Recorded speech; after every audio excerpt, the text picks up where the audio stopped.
It started with silence, not the kind that fills a room when there's nothing to say. We were used to that kind. Comfortable silence. The kind where two people can sit in the same room and not speak, but still feel close. No, this was different. This was a silence that hummed. Tense. Like a string pulled too tight. I didn't notice it at first. Maybe I didn't want to.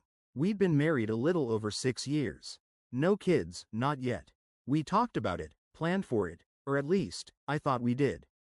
We'd even looked at houses with extra bedrooms and fenced-in yards, places you'd pick if you were thinking long-term.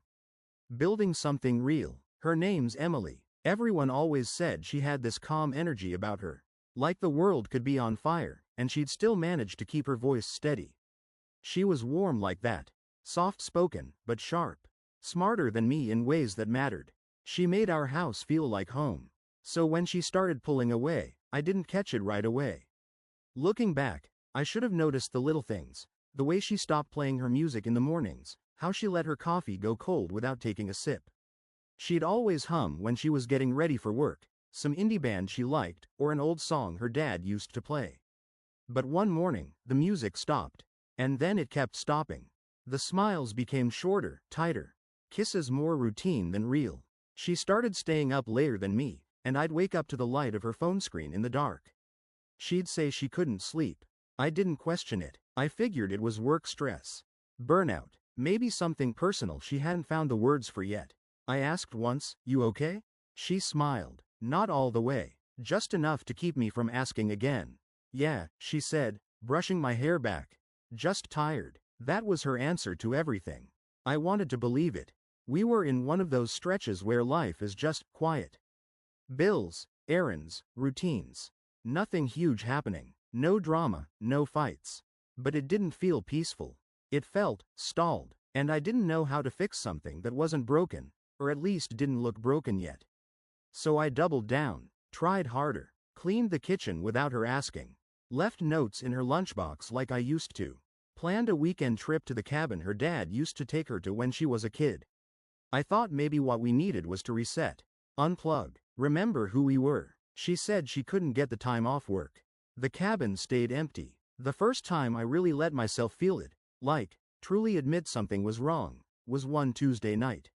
She was sitting across from me at dinner, scrolling her phone with one hand, picking at her food with the other. I asked her how her day was. She didn't look up. She said, "Same as always." I nodded, stirred my soup, watched her screen light up her face more than I ever could. That night, I laid in bed, staring at the ceiling while she turned away from me. And I realized I couldn't remember the last time she reached for me first. Couldn't remember the last time she looked at me like I was someone she wanted, not just someone who happened to be there. It's a slow kind of heartbreak, when someone you love starts fading in front of you, not in one big moment, but 100 tiny ones. And you keep telling yourself, maybe tomorrow it'll feel better. Maybe it's just a phase. But deep down, you know. You just don't want to say it out loud yet. That was the beginning. The end hadn't shown itself yet. But I could feel it waiting, just around the corner. There's a kind of distance that you can measure, miles, hours, time zones. Then there's the other kind. The kind that happens in the same room. The kind where you sit 5 feet away from someone you love and feel like you're shouting across a canyon, and they still can't hear you. That's where Emily and I were. It wasn't loud. There were no fights, no screaming. She didn't throw plates or slam doors. That would have been easier, honestly. At least with a fight, there's something to push against. But with her, it was quiet. It was absence, like I was living with someone who had already moved out in her mind. And I couldn't even ask her why. Because every time I tried to get close to the truth, I got a softer version of the same answer. "I'm just tired," or "Work's been rough," or the worst one, "I'm fine." That word, fine, it became a wall I couldn't climb. I started noticing other things too.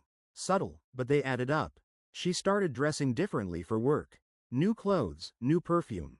A shade of lipstick I hadn't seen before. I complimented her, and she smiled. Not at me, though. More like she smiled past me, like she was thinking about someone else. Then came the phone. I used to know her passcode, not that I ever need. It. We had that kind of trust. Phones left on counters, texts read out loud, nothing to hide. But now, the screen was always face down. And the passcode? Changed. She said it was for work security. Company policy. Right. One night, I got up around 1 a.m. to get water. As I passed the hallway, I saw the light under the office door. I nudged it open and found her in front of her computer, eyes red, startled. She clicked something closed fast. I asked what she was doing. Just emails, she said. Go back to bed. But I saw it. That look in her eyes. Guilt. Not fear, not annoyance. Guilt. It only lasted a second before she masked it. But I'd seen it. And once you see it, you can't unsee it. I laid awake for hours that night, my mind spinning. Who was she talking to? Was it just emotional? Or was it already physical? Was I just being paranoid? That's the part that gets to you. You don't even trust your own thoughts anymore. And the thing is, when you're in love with someone, really in love, your first instinct isn't anger.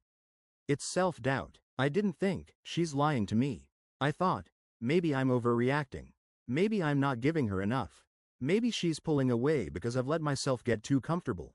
Maybe I stopped making her feel wanted. I started blaming myself. I was checking my own behaviors. Playing old conversations in my head like reruns, searching for the moment where I went wrong. Did I stop listening? Did I forget to notice her? Was it something I did, or something I didn't do? That's how cheating really hurts, I think. Not just because someone chose someone else, but because it makes you question everything about yourself. And at this point, I still didn't even know for sure. But I could feel it. A man knows when something's changed in his home. It's not a fact, not yet. It's a feeling. But it gets under your skin and stays there. Still, I told myself, don't jump to conclusions. Don't snoop. Don't turn into that guy. So I kept quiet, pretended everything was okay. She'd kiss me goodbye in the mornings. Same routine. But the kiss felt like an echo, like a memory playing on repeat. And every time that front door shut behind her, I felt like a little more of her was walking away. I didn't know where she was going, or who she was texting, or what she was thinking.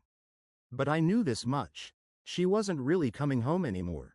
Not to me, not the way she used to. I never thought I'd be the kind of man who started snooping. That used to be a line for me, something I swore I'd never cross. But when your gut keeps whispering something's not right, and the person you love keeps telling you everything's fine, you start needing proof that you're not losing your mind. So yeah, I started keeping secrets too. It began small. The first thing I did was look at our phone bill. I wasn't even sure what I was looking for. I just remembered that the bill used to be boring. Same handful of numbers every month, her sister, work calls, my number. Familiar stuff. But now, there was a new one. Same area code, texts every day, sometimes late at night, a few calls, too, just long enough to not be work-related. The number wasn't saved to her contacts. That felt intentional. I copied it down, didn't call it, didn't say anything. I just stared at it.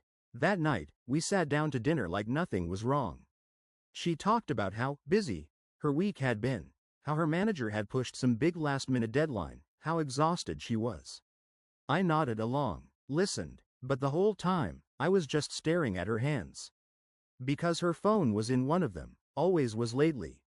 She laughed at something on the screen, said it was a meme from a coworker. But when I asked to see it, she hesitated. It's not that funny, she said. You wouldn't get it. Then she turned the screen away and went back to scrolling. I sat there, smiling through it, pretending it didn't sting, but inside, I was building a wall. Not out of revenge, not because I stopped loving her, but because I was tired of feeling like the only one still trying to save this thing. So I started writing everything down, every weird moment, every lie that didn't sound quite right. I had a notebook hidden in my tool chest in the garage. She never went near it. In that notebook, I tracked the late nights, the changed passwords, the girls' night that ended at 2 a.m. when she came home reeking of tequila and something floral that wasn't hers. I wasn't looking for revenge. I was just trying to get my sanity back. Because when you live with someone who's slowly replacing you in their heart, you start losing your grip on reality. One night, I asked her, softly, gently, if she was happy. She looked at me like I'd asked her something offensive. Why would you ask that? She said. I told her I just wanted to check in, that things felt different lately. And she smiled. That same tired, dismissive smile she'd been wearing for weeks. "I think you're overthinking things again," she said. Again. That word hit me hard. Like I was the problem. Like my feelings were an inconvenience she didn't want to deal with. I went out to the garage later that night, sat in the dark next to the lawn mower, and flipped open the notebook. On one page, I wrote, "Maybe I am overthinking it. Or maybe she just wants me to think I am." I stared at those words for a long time. Because the moment you start writing things down just to make sense of your life, it's already slipping away from you. That night, I didn't sleep. Neither did she. I could see the glow of her phone under the blanket. 2 people, 1 bed, miles apart, and still, neither one of us saying what we already knew. We were drifting, and only one of us seemed to care. It was around the second week of keeping that notebook when I realized something. Her lies didn't even sound clumsy anymore. They sounded practiced, like she'd already rehearsed them, maybe even out loud, before walking through the door. And the scariest part was how easily I accepted them. Last Friday, she came home late again. Said she got drinks with coworkers after a big client pitch. Her lipstick was gone, but her eyeshadow looked freshly touched up. I noticed the scent first, a different kind of cologne on her jacket. Subtle, masculine. I asked who she'd been with. She named 2 girls I'd never met and said they'd all shared an Uber. I nodded. She asked me what I wanted to watch on Netflix and changed the subject. And just like that, it was over. That's how it started happening, one deflection at a time. And every time I let it slide, a little piece of me got quieter. Smaller, less present in my own life. I stopped trying to kiss her when she came home. I stopped asking where she was going. She didn't notice. Or maybe she did, and just didn't care anymore. One night, I drove to the grocery store just to get out of the house. I parked out front for 20 minutes, didn't even go inside. I just sat there watching the families go in and out, pushing carts and laughing about nothing. And I thought, this isn't how it's supposed to be. We were supposed to be building something together. Instead, we were living 2 separate lives under one roof. She had her phone, her secrets, and I had mine. A notebook full of pain I didn't know where to put. That night, I couldn't sleep. So I pulled out my laptop, searched for the number I'd been tracking. It took me 2 hours. But I found him. His name was Adam, worked in real estate, divorced, a little older than me. Salt and pepper hair, big smile. The kind of guy who knows how to make a woman feel noticed. Charming. It wasn't just a guess. I found a photo of them together. It was posted on his company's Facebook page, a group picture from some networking event. She wasn't standing next to him. She was leaning into him. Like it was natural, like it wasn't a secret at all. That's when it stopped being a maybe. That's when I knew, and I didn't feel anger, not at first. What I felt was something heavier. Like grief, like I just watched the version of her I loved dissolve in front of me. She came home a little after midnight that night. Didn't bother with an excuse. Just said, "Long day," and kissed the top of my head like I was her brother. I watched her walk down the hall, into the bathroom, then into bed, screen glowing behind the covers. Laughing softly at something she'd typed. Probably to him. I sat at the kitchen table for hours, staring at nothing. I had proof now, but I didn't feel powerful. I didn't feel vindicated. I felt lost. Because what do you even do when the person you built your life around is slowly replacing you, and they don't even have the decency to lie convincingly anymore? I could have confronted her. I could have yelled, accused, demanded answers. But I didn't, because the truth is, I didn't want answers. Not yet. I wasn't ready to hear the final version of the story I already knew. So I sat in silence again. But this time, it didn't feel empty. This time, it felt like a storm was forming inside me, slow, quiet, and waiting. The next few days felt hollow. Like I was watching our life from outside the glass. I could see it. The coffee cups, the laundry, the fake, "How was your day?" routine, but I wasn't in it anymore. And neither was she. Not really. She still kissed me good morning. Still asked if I needed anything from the store. Still laughed at sitcoms like nothing had changed. But behind all of that, I could see it. The way she pulled her phone into the bathroom, the way she angled her screen away from me at night, the way she didn't notice when I stopped trying. And I let her keep lying. I think part of me was curious. Like, how long would she keep pretending if I never said a word? How far would she go if I just smiled and played along? She didn't know I already knew his name, his job, his divorce records. I'd even seen their messages, the ones she backed up to the cloud and didn't know I had access to. The things she said to him? I hadn't heard her talk like that in years. Not to me. She told him he made her feel alive again. Said she never thought she'd fall in love twice. That line stuck with me. Fall in love twice. As if I was just a warm-up for something better. It didn't even hurt anymore. Not in the way you'd expect. It just made everything numb. The next morning, I stood in the doorway of our bedroom while she was getting dressed. She had no idea I'd spent the night before reading months of her texts. I just watched her pick out an outfit I'd never seen before, something new, something clearly chosen for someone else. Big day? I asked. She looked startled for a split second. Just a flicker. Then she smiled. Client lunch, she said, turning away. New couple wants to flip a house. Sounds exciting. She nodded, tossed on a little perfume. The one she used to wear for our anniversary dinners. I hadn't smelled it in over a year. I smiled, and I said nothing, because I realized something. I wasn't going to confront her. I wasn't going to scream, or break down, or beg for answers. What I was going to do was leave. But not yet. Not until I had everything lined up. Because if she was going to build a second life behind my back, I was going to quietly walk out of the first one, and make sure the door hit her just hard enough on the way out. So I started planning.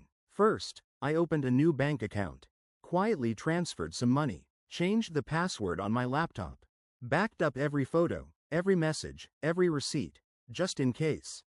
Not because I wanted revenge. I just wanted to be ready. Then I made a call to a friend of mine, a realtor. Asked him to start scouting apartments, short-term leases. Somewhere quiet, out of the way. I told him it was for a personal situation. He didn't ask questions. Then I bought a burner phone.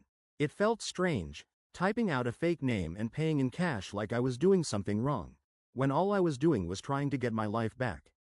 The final piece? I took the notebook out of the garage and scanned every page. Uploaded it all to a private cloud. Proof. A record of everything I'd lived through. Just in case one day she tried to paint me as the bad guy. Because let's be honest, cheaters rarely own it. They spin it. They say things like, he was distant, or, we were already falling apart. But I wasn't going to give her that story. I was going to give her the truth, in silence. No fight. No big blow up. Just, gone. The idea of it gave me peace I hadn't felt in months. I didn't need closure. I needed distance. And I was almost ready to take it. It happened on a Thursday. I remember because Thursday used to be our night. We'd order takeout, curl up on the couch, and pretend we weren't exhausted from the week. Even when we were broke and living in a tiny one-bedroom, we always made space for Thursdays. But that night, she was dressed up.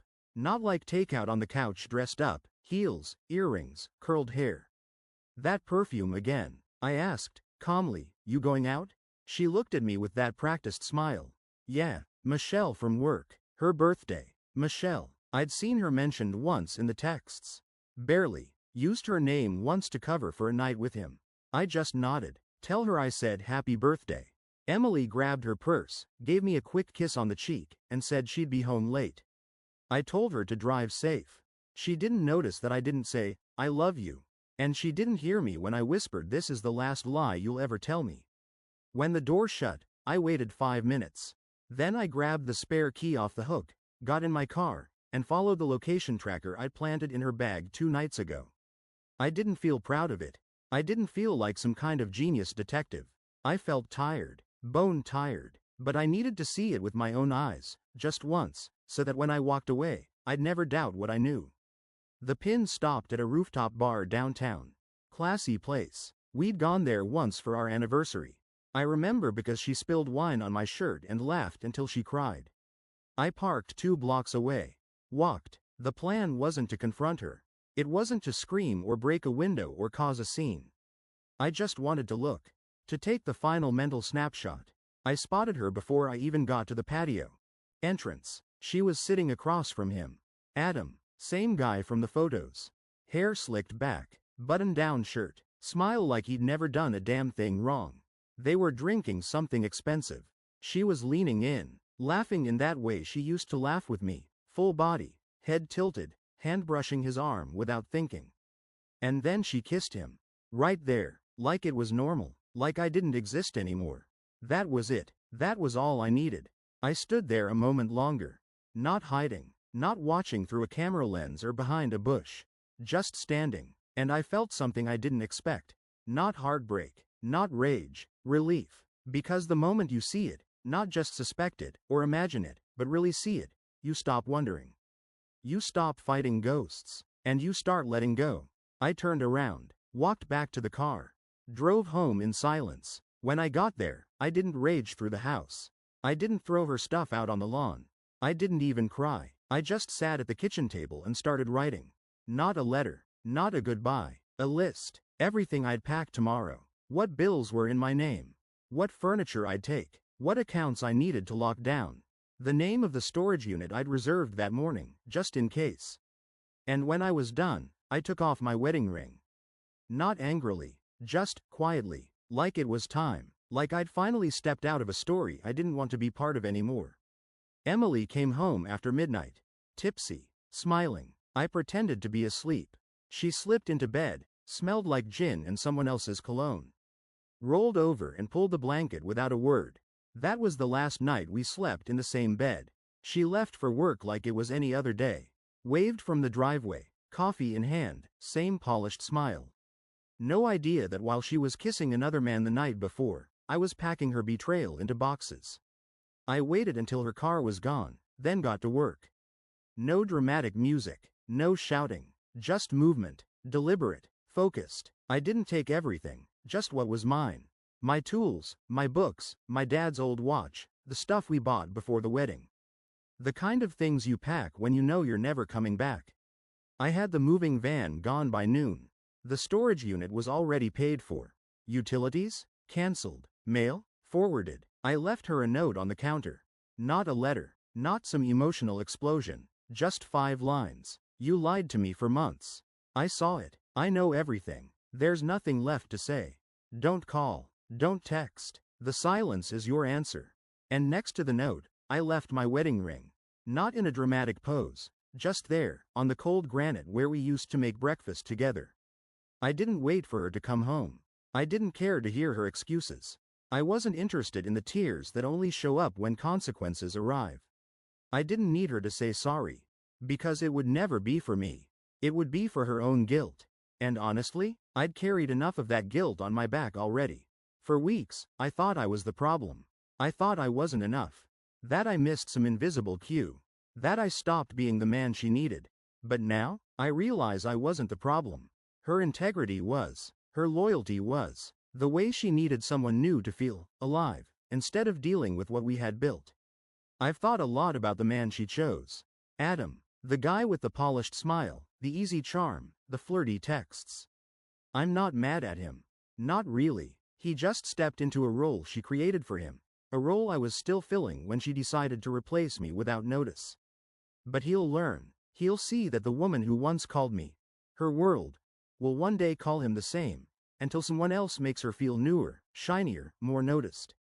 The truth is, I don't even hate her. I feel nothing. Not love, not rage, not even sadness anymore. Just peace. I started going back to the gym. Picked up woodworking again. That old bench in the garage I always said I'd finish. I've had quiet dinners alone that feel more honest than the last 6 months of sitting across from someone pretending to love me. Sometimes I still catch myself reaching for my phone when something funny happens, like I want to share it with her. Old habits die hard, but I don't reach for it anymore. She made her choices, and I made mine. The real revenge isn't finding someone new, or trying to make her jealous. It's living a life so full, so honest, so peaceful, that she wouldn't even recognize the man she once lied to. Maybe one day, she'll come home to an empty house, read that note on the counter, and realize what she traded. Maybe she'll even miss me. But that's not my problem anymore. Because I'm gone, and this time, I'm not coming back.